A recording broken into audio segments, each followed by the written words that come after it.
everything we think, everything we feel, we want, we desire, our emotions, our patterns, our habits, our addictions are 95% only a program.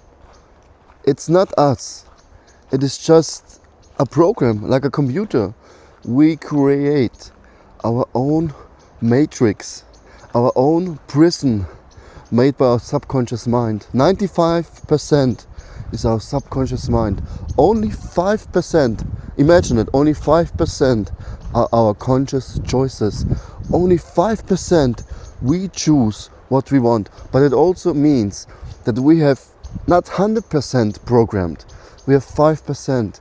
We can always decide to change the program. We can always choose a better me, a better version of reality, a better choice, a better habit. Not coming out of the bed in the morning, doing the same things over and over again, which harms our mental capacity, our physical health, mental health, our emotions. Always meeting the same people, having the same relationships over and over again. Addiction problems, alcohol, coffee, cigarettes, what to speak of other drugs. It's all a program. Like a computer, yeah, we experience something. In Sanskrit we call it samskara, impressions.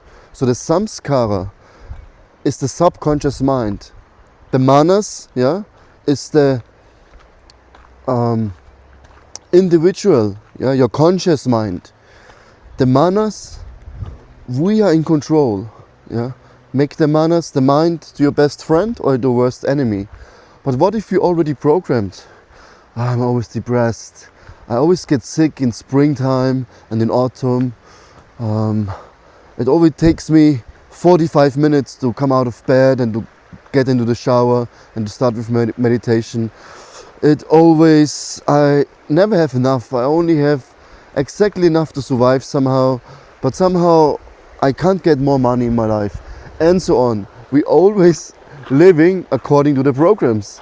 I mean, isn't it actually quite amazing that we are in such an illusion that we really think that we are our past impressions?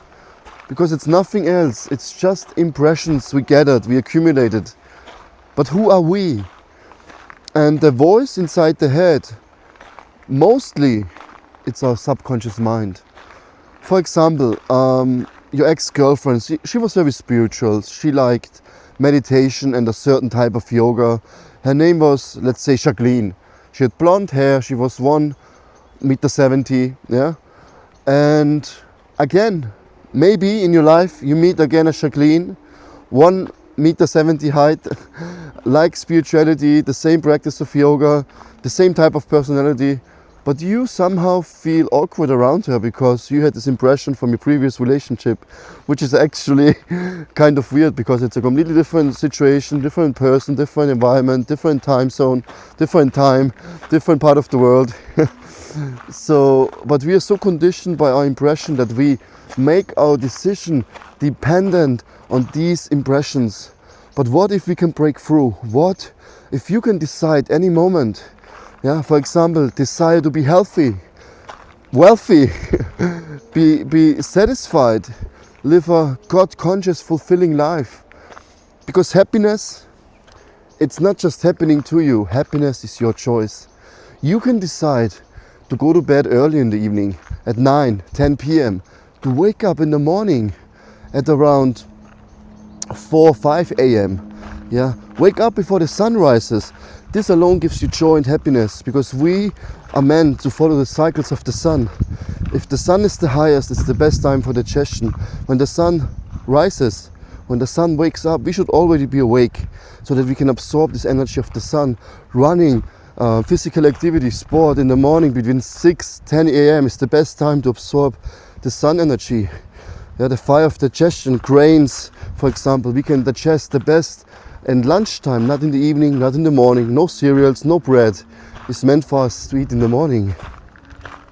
It's the easiest way to digest in noontime when the sun is the highest. So when we follow these cycles, for example, when we move, when we go for a walk, when we go for a run, when we go for a hike, when we move our body, when we sit in meditation for a longer period of time, for 1 hour without moving or standing against a tree, against the wall, just stand and feel how you absorb this energy, or go into water, go into the ocean, salt water, go into more cold water, maybe in ice water, for 5, 10, 15 minutes and absorb this energy of water. Go into the sauna. Like, you can choose your happiness. And trust me, I believed for many years that my happiness is depending on someone else. I'm some higher being, on God, some other personalities, and I shouldn't focus too much on happiness. And it's true, if your goal is only to be happy and you only run after the happiness, you will only suffer, because you will always put the happiness into the future, and instead of enjoying the happiness in the moment. But happiness is not the goal, it's a side effect. But we can choose circumstances which makes us more happy. You can choose to clean your house. You can choose to wake up early in the morning. You can choose to meditate.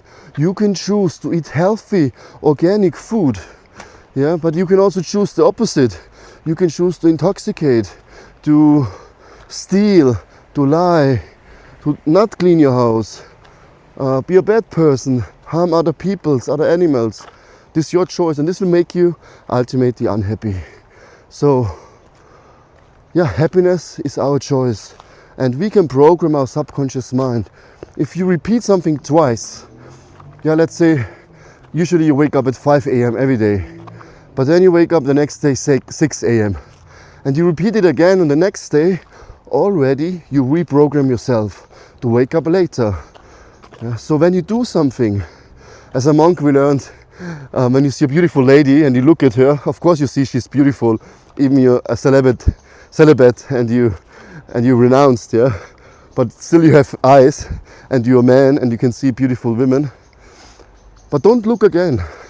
Okay, she's beautiful, God's creation, all perfect, but don't look again. So when something happens to us which shakes our routine, then we try to start from the beginning. Just reset. Don't get caught up in, oh my God, I'm so bad, I'm so fallen, I woke up at 6 a.m. again. No, just the next time, okay, now a week I had to wake up at 6 because I went to bed late. That's fine, but I know my purpose and I wake up at 5 again. So we can choose every moment. And happiness ultimately, of course, comes from your karma, from God, your relationship with the divine. But on a smaller scale, you can always choose. Since months now, I choose my happiness every day. I surround myself with the right people. I wake up early in the morning. I eat better food. I go out more in nature. I go for my walks, for my running. I'm more active. I serve more. I donate more of my resources, more time. I help people. I try to produce more videos to reach more people with the message. And all these things make me happy. So, choose your happiness. Don't get caught up in the 95% of your subconscious mind, because this 5% are much stronger than you think. It's like, we can really choose our reality. We're not meant to suffer. We are not meant to be depressed and have low energy and don't know what to do in life, running against the wall again and again. We are meant to experience the highest bliss and to share it with others. I love you much. Thanks for tuning in.